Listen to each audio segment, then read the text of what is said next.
একটি ভিডিও সম্প্রতি ভাইরাল হয়েছে। একজন প্রবাসী বাংলাদেশে সৌদি কফিলের জন্য সান্ডা ধরছেন। প্রশ্ন হলো, সান্ডা খাওয়া জায়েজ আছে কিনা? সান্ডা সাধারণত মরুভূমিতে হয়ে থাকে এবং এটি সরীসৃপ প্রজাতীয় একটি প্রাণী, দেখতে গুই সাপের মতোই অনেকটা। এই সান্ডা, এটাকে কোরআন এবং হাদিসের ভাষায় দব বলা হয়। এখনও আরব দেশগুলোতে এটাকে দব বলা হয়। এই সান্ডা খাওয়ার ব্যাপারে 3 ধরনের হাদিস পাওয়া যায়। 3 ধরনের হাদিসই আসলে বিশুদ্ধ। একটা হাদিসে নিষেধাজ্ঞা প্রমাণিত, আরেক হাদিসে রান্না করার পরে ফেলে দেওয়ার কথা প্রমাণিত আছে, আবার কোন কোন হাদিসে নবীজির সামনে সাহাবায়ে কেরামের খাওয়ার কথা বর্ণিত হয়েছে। তো এ সম্পর্কে নিষেধাজ্ঞার হাদিসটি বর্ণিত হয়েছে আবু দাউদে, যিনি বর্ণনা করেছেন আব্দুর রহমান ইবনে শিবিল রাহিমাহুল্লাহ, যে হাদিসটিকে ইবনে হাজার আসকালানি রাহিমাহুল্লাহ হাসান বলেছেন। সেই হাদিসটির ভাষ্য হলো যে নাহান নবী সাল্লাল্লাহু আলাইহি ওয়াসাল্লাম আন আকলি লাহমিদ দব, নবী সাল্লাল্লাহু আলাইহি ওয়াসাল্লাম দব বা সান্ডার গোশত খেতে নিষেধ করেছেন। এটা পরিষ্কার নিষেধাজ্ঞা। আরেকটি হাদিস বর্ণিত হয়েছে মুসনাদে আহমদে, যেটিকে ইমাম ইবনে হাজাম এবং ইমাম আইনি এবং শাওকানি রাহিমাহুল্লাহ তারা সহিহ বলেছেন। হাদিসটিতে নবী করিম সাল্লাল্লাহু আলাইহি সাল্লামের উপস্থিতিতে সাহাবায়ে কেরাম কোন একটা জায়গায় গিয়ে সেখানে প্রচুর পরিমাণ দব দেখতে পেলেন। সেই দবগুলো তারা ধরে রান্না করেছেন। এরপর নবী করিম সাল্লাল্লাহু আলাইহি সাল্লাম বনী ইসরাঈলের একটি প্রাণী বিশেষ, যেটা আকৃতিকে বিকৃত করে দেওয়া হয়েছে শাস্তিস্বরূপ, সেটা হওয়ার আশঙ্কা নবী সাল্লাল্লাহু আলাইহি সাল্লাম করে সেটি ফেলে দিতে বললেন। সাহাবায়ে কেরাম সেটি ফেলে দিয়েছেন, পরে তারা আর খাননি। আরেকটি হাদিস বর্ণিত হয়েছে আব্দুল্লাহ ইবনে আব্বাস রাদিয়াল্লাহু তাআলা আনহু থেকে, সেটি সহিহ মুসলিমে বর্ণিত হয়েছে এবং সেখানেও দেখা যায় যে নবী করিম সাল্লাল্লাহু আলাইহি সাল্লামের সামনে সাহাবায়ে কেরাম খাবার খাচ্ছিলেন এবং সেখানে বিভিন্ন আইটেম ছিল, দব ছিল। তো অন্যরা খেয়েছেন, নবী সাল্লাল্লাহু আলাইহি সাল্লাম সেটি খাননি, পরিহার করেছেন। তো 3 নম্বর হাদিস থেকে অনুমোদন বোঝা যায়। এসব হাদিসগুলোই বিশুদ্ধ এবং এসব হাদিসগুলোকে সামনে রেখে পৃথিবীর সংখ্যাগরিষ্ঠ ওলামায়ে কেরাম বা বেশিরভাগ ইমামগণই দব খাওয়াকে জায়েজ বলেছেন। আর হানাফি মাযহাবের ওলামায়ে কেরাম এটিকে মাকরুহ বলেছেন, অপছন্দনীয় বলেছেন। মাকরুহ বলার ক্ষেত্রে আবার অনেক ওলামায়ে কেরাম মাকরুহ তাহরিমি বলেছেন, কেউ তানজিহ বলেছেন হানাফি ওলামাদের মধ্য থেকে।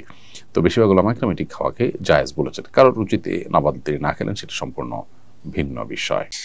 জেহাদউদ্দিন আপনি লিখেছেন, বর্তমান সমাজের অনেক পরিবারে শাশুড়ি ও বউয়ের মাঝে কলহ লেগে থাকে। এ ধরনের সমস্যার সমাধানের উপায়টা কি? বেশিরভাগ পরিবারগুলোতেই দাম্পত্য কলহ মূলত বউ শাশুড়িকে ঘিরেই শুরু হয় এবং এটির ফলশ্রুতিতে কত ছেলে যে এ পর্যন্ত আত্মাহুতি দিতে হয়েছে বা তারা আত্মহত্যার পথ বেছে নিয়েছেন অনাকাঙ্ক্ষিতভাবে, অপ্রত্যাশিতভাবে, সেটা আসলে বলা অপেক্ষা রাখে না। তো বউ শাশুড়ির মাঝে যে কলহ, এই কলহ দূরের উপায়টা কি? এটা দূরের উপায় হলো, প্রত্যেকটা মানুষের দায়িত্ব আছে, তার কর্তব্য আছে এবং তার অধিকারের সীমারেখা আছে। এটার জানাশোনা বাড়াতে হবে, এটার আলাপচারিতা বাড়াতে হবে, সচেতনতা সৃষ্টি করতে হবে।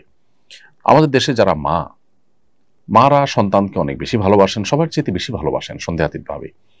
কিন্তু এই ভালোবাসার কারণে সন্তানকে অনেক সময় মা এমন বেশি আগলে রাখেন যেটা আসলে মা হিসাবে তার অধিকারের সীমা ছাড়িয়ে চলে যায়। যেমন বিয়ের পর ছেলে তার স্ত্রীকে নিয়ে সংসার যখন করা শুরু করে, অনেক মা চান যে প্রত্যেকটা বিষয়ে তার সাথে কথা বলা হবে, তিনি সবকিছু শুনবেন, বলবেন। এটা অনেক ক্ষেত্রেই বাড়াবাড়ি। মায়েদের এটা বোঝা উচিত। সন্তান যখন বড় হয় তখন তার নিজস্ব মতামত সৃষ্টি হয়। যখন তিনি বিয়ে করেন তখন তার সাথে তার স্ত্রীর মতামতে সে যুক্ত হয়। এখানে মা অবশ্যই তাকে গাইড করবেন, তাকে পরামর্শ দিবেন, মতামত দিবেন। মায়ের অবশ্যই চাওয়া থাকতে পারে, কিন্তু সেটার একটা সীমা রেখা থাকতে হবে। ধরুন ছেলে উপার্জন করছে, ছেলে উপার্জন করার পর ছেলের উপার্জনকে কে নিয়ন্ত্রণ করবে? স্ত্রী চান তিনি নিয়ন্ত্রণ করবেন, মা চান তিনি নিয়ন্ত্রণ করবেন। আর শরিয়ত চায় যিনি উপার্জন করছেন তিনি তার উপার্জনকে নিয়ন্ত্রণ করবেন। সন্দেহাতীতভাবে মায়ের প্রতি রেসপেক্ট থাকবে, মায়ের পরামর্শকে সর্বোচ্চ আমল নেওয়ার চেষ্টা করবেন, আর স্ত্রীর যা পাওনা প্রাপ্য আছে সেগুলো দিবেন এবং তিনিও কোনো যৌক্তিক পরামর্শ দৃষ্টিকে আমল নেওয়ার চেষ্টা করবেন। কিন্তু দিন শেষে সিদ্ধান্ত নেওয়ার ক্ষমতা ইসলাম দিয়েছে যিনি উপার্জন করেছেন তাকে। এখন মা যদি মনে করেন যে ছেলে আমার উপার্জন করে সব আমার কাছে দিবে, আমি যা খুশি তা বউকে দেব বা দেব না। অনেক প্রবাসীরা আছেন, তাদের উপার্জনের সমস্ত টাকা বাবা মা আশা করেন যে আমাদের কাছে দিয়ে দিবে, আমরা আমাদের মতো কিছুকে নিয়ন্ত্রণ করব। এগুলো সবগুলোই কিন্তু বাড়াবাড়ি এবং বাবা মা হিসাবে তাদের যতটুকু অধিকার আছে তার সীমা ছাড়িয়ে চলে যাওয়া। সন্তানের প্রতি বাবা মা যদি জুলুম করেন তাহলে সেক্ষেত্রে আল্লাহর কাছে কিন্তু জবাবদিহিতার মুখোমুখি হতে হবে, সে বাবা মার কিন্তু বিচার হবে। অতএব এই মাত্রা জ্ঞানটা আমাদের মধ্যে খুবই কম এবং এর কারণেই কিন্তু কলহগুলো বেশিরভাগ ক্ষেত্রে হয়ে থাকে। অতএব মা হোক বাবা হোক, তাদের যে অধিকার সেটা অবশ্যই সবার চাইতে বেশি, আল্লাহর পরে আল্লাহ রাসূলের পরে সবচেয়ে বেশি অধিকার তাদের, সন্দেহ নেই। কিন্তু সেই সাথে সেটার একটা সীমা আছে।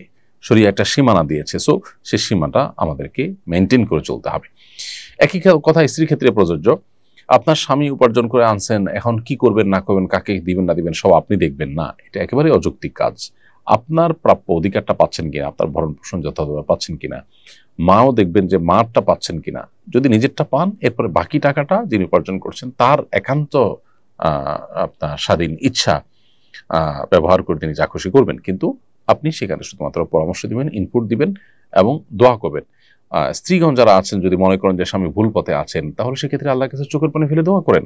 আল্লাহ তো সবকিছু করতে পারেন, আপনি আপনার চেষ্টা করেন, কিন্তু এটা নিয়ে ঝগড়াঝাটি করে বাড়াবাড়ি করে মনোমালিন্য তৈরি করলে তা কারোর জন্য কল্যাণকর হয় না। অতএব এই যে আমাদের যার যার পাওনার সীমারেখা, এটা আমাদের বোঝা উচিত, এবং সেই সাথে দুনিয়া দিন শেষে এখানে আমাদের চাওয়াগুলো সব পূরণ হয়ে যাবে। আমি যা চাইবো সব আমার মন মতেই হতে হবে, না হলে আমি ডিপ্রেসড হয়ে যাব, আমি অনেক বেশি অস্থির হয়ে যাব। এটা একেবারেই একজন ইমানদারের সাথে যায় না। বিধায় আমাদের সহনশীল হতে হবে, ধৈর্যশীল হতে হবে, তাহলে ইনশাআল্লাহ এই পারিবারিক কলহ